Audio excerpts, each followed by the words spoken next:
Tell me what you understand about your health. You may want to ask it in a different way, like, what do you know about your health? Or what matters the most to you about your health? The therapist is asking this question because it's an opportunity to understand how engaged the client is with their doctor or their health professional.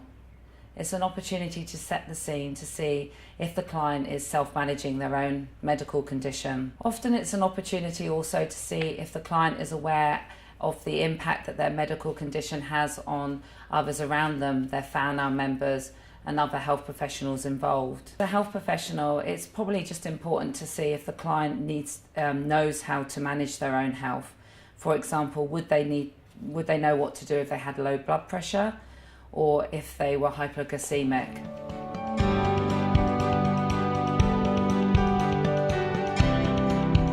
What are the things that concern you the most?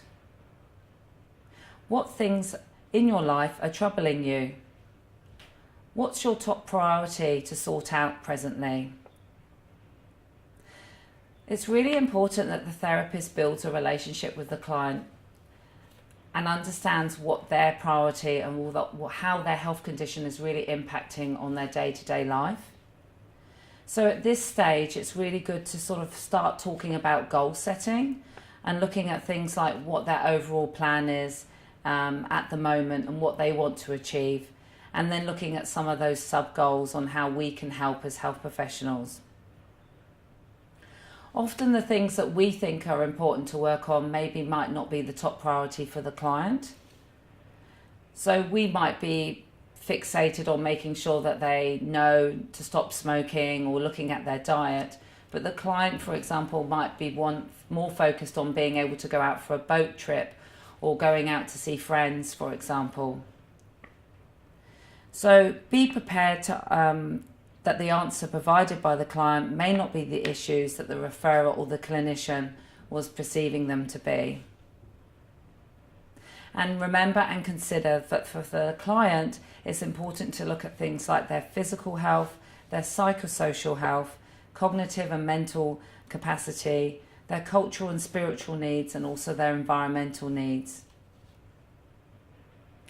This is a time and opportunity sometimes to start looking at some of the training that we provide at counties and to consider things like the motivational interviewing techniques.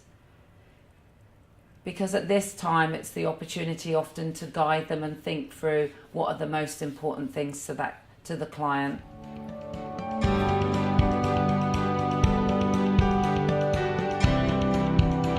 Client goals.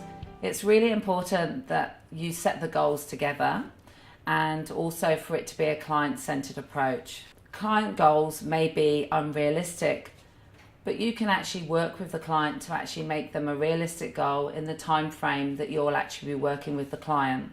It's really important that you actually have an overall goal and then you break down that goal into small parts or subsection goals. Remember also that there are a lot of people involved with this client and that might have already had goals set in other parts of the hospital. For example, we've got the reablement service and they might have already set those goals.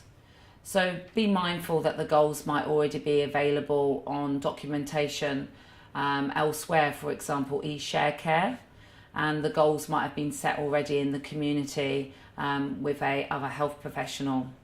You might also need to think about other services, for example, community physio from another PHO, and the VIEW team, for example. Other health professionals are always setting goals with clients. So why do we set goals?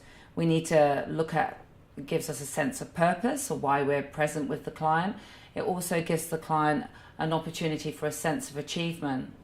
So it's really important that those goals can actually be measured. And when you're involved at the beginning with the client, it's probably important to have an outcome measure tool that you're using. It's an opportunity to provide a plan or a structure to follow.